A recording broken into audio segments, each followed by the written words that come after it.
Last night, the DOJ sent a team of federal agents to arrest me in the middle of the night for something that I'd been doing for the last 30 years. I will not be silenced. I look forward to my day in court. Chris Cuomo here. Welcome to NewsNation. You got to see right and wrong, brothers and sisters. The arrest of 2 journalists by this administration. We got to look at it in terms of this. The question's not about what or whom you like, but what freedom demands. And Don Lemon left out the most important point there. Don Lemon should have said that I and another journalist were arrested for what happened at that Minnesota church. And I'll explain why in a second. But let me start by saying, I don't like what happened at or inside that Minnesota church. I don't like the arrest of 2 journalists. I think it only makes the situation worse. But this is not just about Don Lemon. In fact, it should not be about him personally at all. The key fact is that they arrested 2 journalists, Don Lemon and Georgia Fort, okay? This is not just payback for a known hater by the Trump administration. Now, both have been released, and I expect them to stay free. And not because I like how they chose to act, but because they have the right to exercise how they are journalists. If this were just about political payback, just Trump not liking Don Lemon, right, another instance of lawfare, that would be bad enough, right? How the White House flaunted the fact that they arrested him when life brings you lemons. Trump repeatedly called Don Lemon the dumbest man on television, and you may agree or disagree. It's not the point.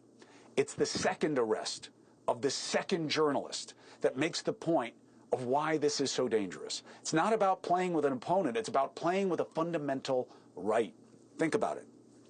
On what basis does this administration conclude that these 2 were participants and not journalists? There's no law. There's no set definition. Each says they were reporting. Each has a history and pattern of reporting. Both have reported and announced themselves as such consistently before, during, and after the church event. So it seems the administration has decided to confuse presence at something they don't like with participation. The reasoning is seductive to some. They don't like the protest at the church. I get it. They don't like the invective directed at the preacher and those who were there to worship. I get it. I get investigating the protest as a potential violation of the FACE Act. But that does not mean there is no freedom to report on the same. Presence does not equal participation. I am concerned about the arrests, yes, despite the fact I do not believe they have a strong case. Why? The FACE Act is not as simple as a trespass in a place of worship. It's about force, intimidation, acting in a manner that restricts access or exit. I don't see any evidence that either who say they were there reporting satisfy any of those conditions of intent or action. Okay? Look, we don't know for a fact what happened before the protests, what Don and or Georgia were told ahead of time. Was he told by organizers that they were invited in? Like one of the organizers, Nakima Levy-Armstrong, told me. Guess who's here tonight? Nakima.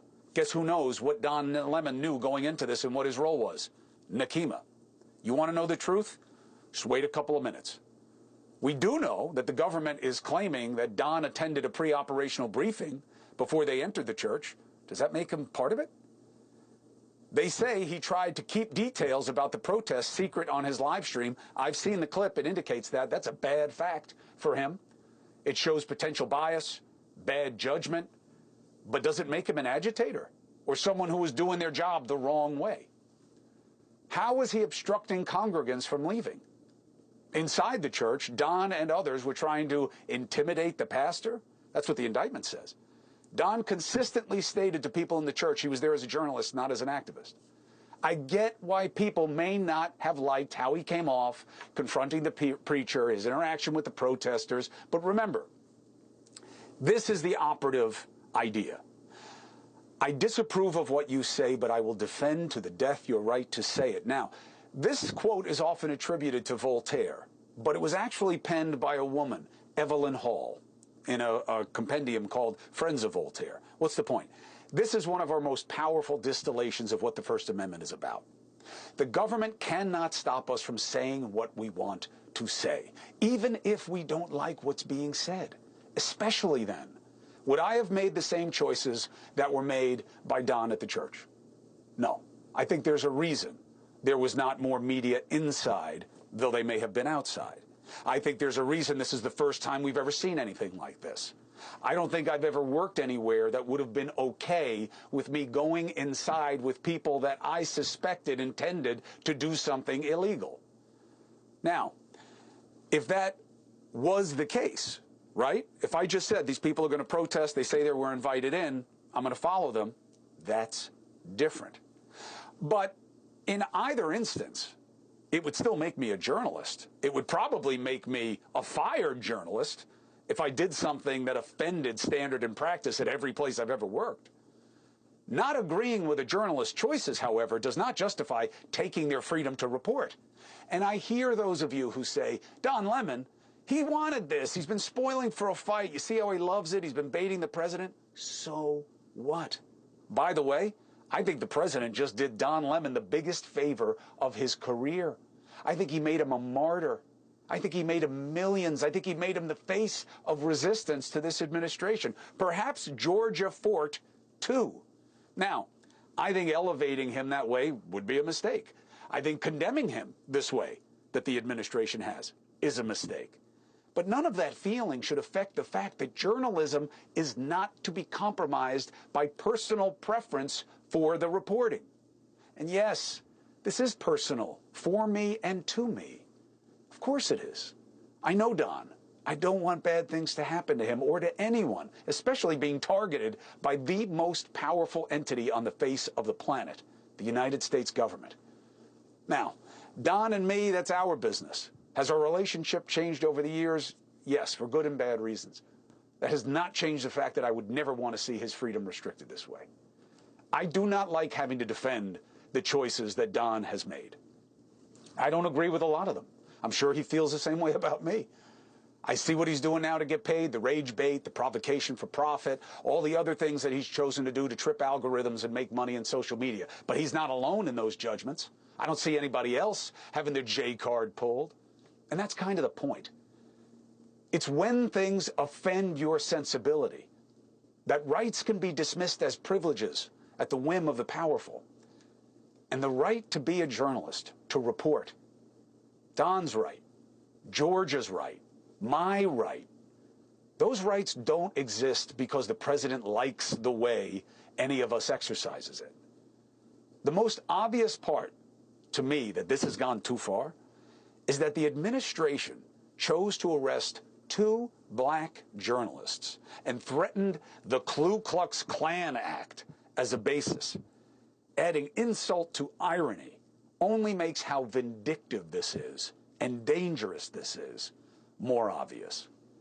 Look, forget about Don Lemon. I think he's going to be okay, but this is a little scary, I'll be honest.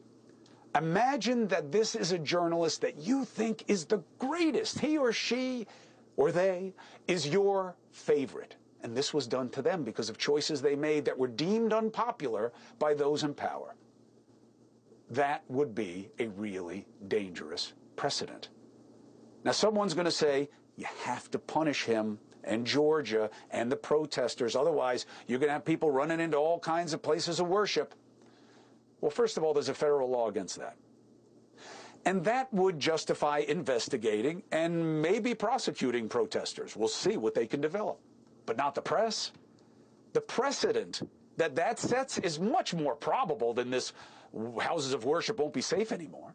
You open the door to allowing President Trump to say who is a journalist, who gets that level of freedom of speech, then who's next? As a journalist that has been targeted by people who don't like my analysis or my interviews or my face, including people in this administration all the way to the top, would you be surprised to hear that I was on some list of people to be taken down? I don't want to be, but it wouldn't surprise me. So I fight for Don Lemon and Georgia Fort. I fight for these 2 to ensure the freedom of press for all of us. That is what I think about this. Thank you for watching. Subscribe below and download our NewsNation app right now on your phone, and you will get fact-based, unbiased news for all Americans.